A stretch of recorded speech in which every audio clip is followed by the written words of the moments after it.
প্রথম ক্রমের বিক্রিয়ার জন্য কি হয়, n এর মানটা হয় হচ্ছে 1, n এর মানটা হয় হচ্ছে 1, n এর মান যদি 1 হয় তখন তাহলে এটাকে কি বলি আমরা, প্রথম ক্রমের বিক্রিয়া বলি। তাহলে আমাদের কাছে রেট ইকুয়েশন তাহলে কেমন হবে, তাহলে রেট সমান k into a to the power 1, এরকম টাইপের না? তাহলে এটাকে আমরা কি লিখতে পারি, d অফ a, আমরা কিন্তু এই বিক্রিয়ার জন্য কাজ করতেছি, স্টিল আমরা এই বিক্রিয়ার জন্য কাজ করতেছি। তাহলে এইটা সমান হলো কে এ।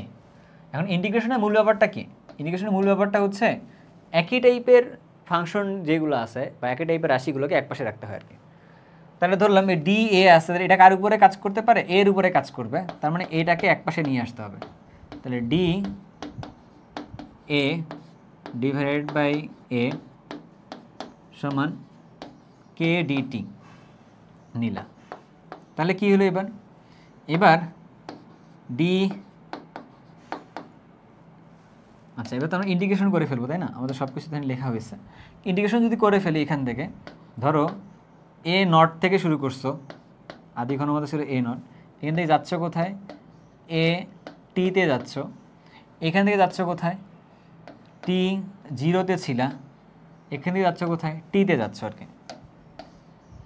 ওকে, এখন তোমাকে ইন্টিগ্রেশন করতে বলছে। এই ইন্টিগ্রেশন তাহলে কেমন হবে, খেয়াল করে দেখো তো, ওই যে 1/x এর মতো ঘটনা না, এটা ভালো করে খেয়াল করে দেখো। উপরে ধরো dx, নিচে কি হইলো এটাকে, ধরো যে x, তারপরে দেখো যে মিলে কিনা আর কি, তারপরে দেখো মিলে কিনা, এই যে এর সাথে মিলে কিনা, এখানে মিলে কিনা, যে ধরো যে dxটা উপরে xটা হচ্ছে নিচে, এর সাথে মিলে কিনা, তখন কিন্তু ln xটা আসবে ইন্টিগ্রেশন করলে। ঠিক ওইটার সাথে মিলাই কাজ করছে আর কি এখানে। ওকে, এবার তাহলে তুমি দেখো তো এখানে কি লেখা যায় ইন্টিগ্রেশন করলে, ইন্টিগ্রেশন করলে লেখা যায় এটাকে লন লেখা যায় মনে হয়, তাই না, লন লেখা যায়।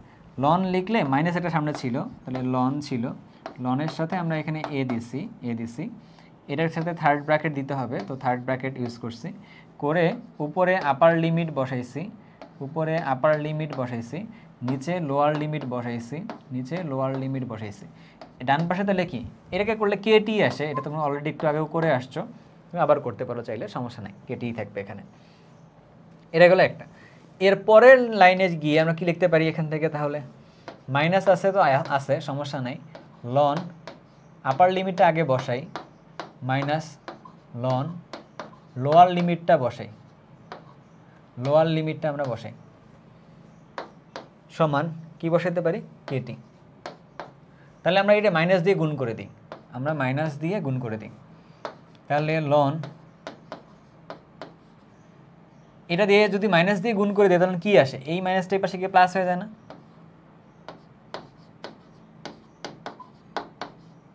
দেখো তো বুঝো কিনা, আশা করি বুঝতেছ তাই না, আশা করি বোঝার কথা। তাহলে এইটাও তুমি একটা সূত্র হিসেবে ইউজ করতে পারো, অথবা তুমি চাইলে ছোটোবেলার কাহিনী করে এরকমও করতে পারো, এ নট ডিভাইডেড বাই এটি সমান কেটি, তুমি এটা লিখতে পারো চাইলে, ঠিক আছে।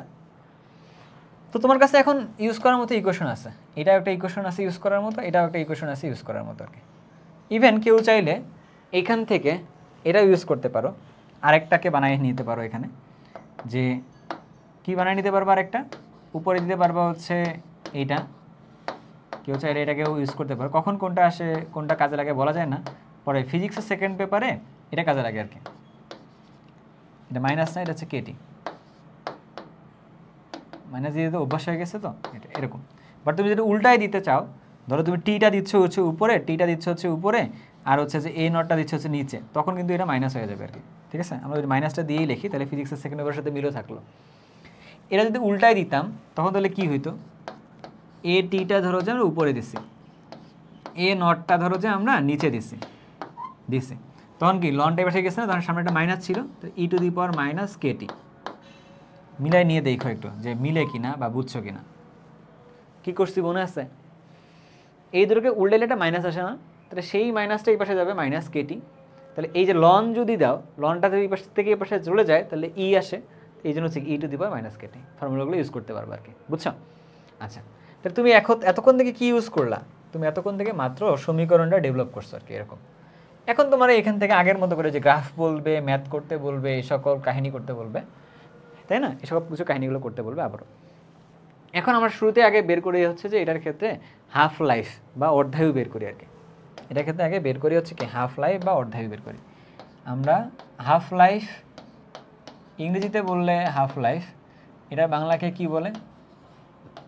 অর্ধায়ু বলে। তাহলে হাফ লাইফ বা অর্ধায়ু এটা কীভাবে বের করে?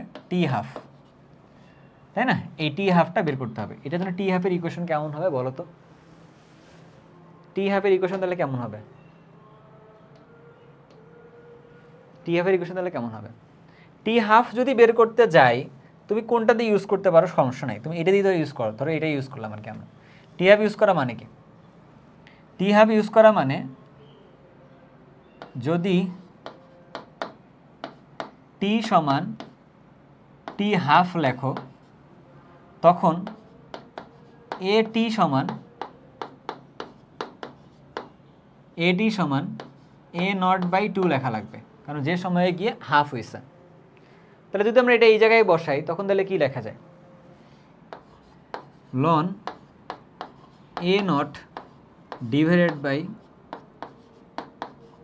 এ নট বাই 2 সমান কেটি লেখা যায় কিনা? এটা লেখা যায়।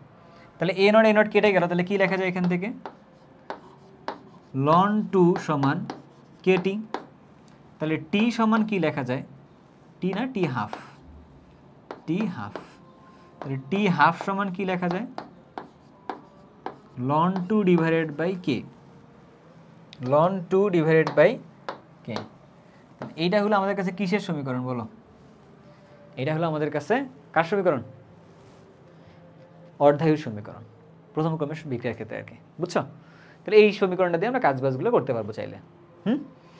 ফিজিক্সের মধ্যে তুমি গিয়ে দেখবা টি হাফ সমান 0.693 ডিভাইডেড বাই ল্যামডা ইউজ করছে মনে হয় এরকম। সো কারণ কি, লন 2কে তুমি যে ক্যালকুলেটার যাবে বসে দেখো 0.93 আসে, 0.693 আসে। আর ওরা এই জায়গাটার ক্ষেত্রে কে ইউজ না করে কি ইউজ, ক্ষয় ধ্রুবক ইউজ করছে আর কি, যেটাকে আমরা এখানে হার ধ্রুবক বলছি, ফিজিক্সে সেটাকে ক্ষয় ধ্রুবক বলছে আর কি। বুঝতে পারছো? ওকে, গেল। তাহলে আমাদের ইকুয়েশনগুলো সলভ করা শেষ। এবার আমাদের কাছে লাগবে এটা কি? আমাদের কাছে এখান থেকে ম্যাথ করতে হবে আর গ্রাফে করতে হবে আর কি, যাইতে হবে। আগে একটু ম্যাথ করি, তারপর পরে আমরা গ্রাফে ফিরবো না আর কি। আবার বারবার হচ্ছে যে প্রুফ করতে গেলে একটু একঘেয়েমিতে চলে আসে। চলো আমরা একটু ম্যাথ করে দেখি কি অবস্থার হয়। এটি প্রথম ক্রমের বিক্রিয়ার অর্ধায়ু হচ্ছে এত, তার মানে আমাদের জন্য টি হাফ বলছে। আর অলরেডি কিন্তু বলে দিয়েছে প্রথম ক্রমের বিক্রিয়া। টি হাফ সমান কত বলছে? 10 মিনিট বলছে আর কি, 10 মিনিট বলছে। তাহলে বিক্রিয়া হার ধ্রুবক বের করতে বলছে। তাহলে কে এর মান কত? কে এর মান বের করতে বলছে, করলাম। সো কে এর মান বের করাটা খুব একটা চ্যালেঞ্জ না, কারণ কি টি হাফ আমরা যদি জানি, তাহলে আমরা জানলাম লন 2 ডিভাইডেড বাই কে। তাহলে কে এর মান তাহলে কত হবে? কে এর মান তাহলে কত হবে? কে এর মান হবে হচ্ছে ln 2 divided by T half হবে আর কি। তাহলে লন 2 এর মান ওই যে তোমাকে বললাম ক্যালকুলেটারে বসাইলে 0.693 আসে, টি হাফ আসছে 10 আসছে। তাহলে তুমি বসাই দেখো, যদি বিশ্বাস না করতে চাও তাহলে বসাই দেখলে এখানে একটা অ্যান্সার চলে আসলো আর কি। ধরো লন 2 নিছি, ডিভাইড বাই আসছে কত? 10। তাহলে আসলো কত? 0.0693 এরকম দিলাম। তাহলে কত আসছে? এটা কি মিনিটে ছিল আমাদের না? তাহলে এটা আসবে কি পার মিনিট আসবে আর কি। তাহলে এটা পার মিনিট আসবে। এটা আসলে আমাদের জন্য কার ইকুয়েশন? এটা আসছে হচ্ছে আমাদের কে এর ভ্যালু আসছে, যেটা আমাদেরকে বের করতে বলছিল, যেটা আমাদের কাছে বের করতে বলছিল। বুঝছো? আচ্ছা, এর পরের পার্টে গিয়ে কী বলছে বলো তো? এর পরের পার্টে গিয়ে কী বলছে? বিক্রিয়ার 85% সম্পূর্ণ হইতে গেলে কত সময় লাগবে? আচ্ছা, ভালো কথা একটা। তাহলে একটু ভালো করে খেয়াল করে দেখো, আমাদের কাছে এই এটি যেন কি ছিল? এটি টি সময় পরে কতটুকু অবশিষ্ট থাকে সেটা ছিল হচ্ছে এটি। তাহলে বিক্রিয়া 85% সম্পূর্ণ হয়ে গেছে, তাহলে কতটুকু অবশিষ্ট আছে? 15%। তাহলে এটি সমান তাহলে কী বলতে পারি এটার জন্য? যে 15% অফ শুরুতে যা ছিল তাই। এটা তো বলা যায় নাকি? এই তথ্য অনুসারে 85% শেষ হয়ে গেছে, তাহলে বাকি আছে কতটুকু? 15% লিখলাম। তাহলে এখন তো আমরা ইকুয়েশন লিখতেই পারি চাইলে। কি লিখতে পারি? আমরা কিন্তু কয়েকটা জিনিস দেখে আসছিলাম, ধরো লাস্টেরটা আমরা ইউজ করি আর কি, সমস্যা নেই। তাহলে ফিজিক্সের সাথে একটা মিল থাকতো আমাদের। আমরা কি ছিল, আমাদের ছিল এরকম এটি divided by a nought e to the power minus KT, তাই না?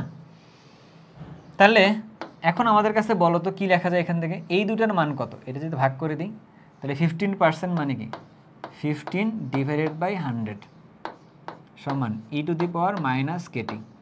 কে এর মান কিন্তু তুমি জানো আগের থেকে। তাহলে এবার তুমি কি করতে পারো, তুমি লন 0.15 সমান মাইনাস কেটি, অর্থাৎ তোমাকে এখন টি এর মান বের করতে হবে।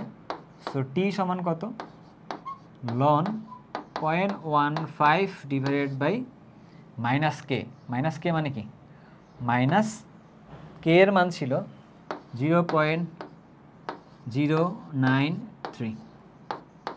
তাহলে কত আসে দেখো এবার,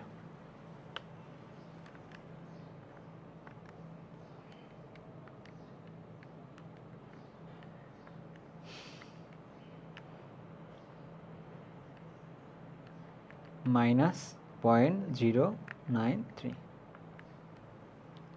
তাহলে আসলো কত 27.375 এত মিনিট।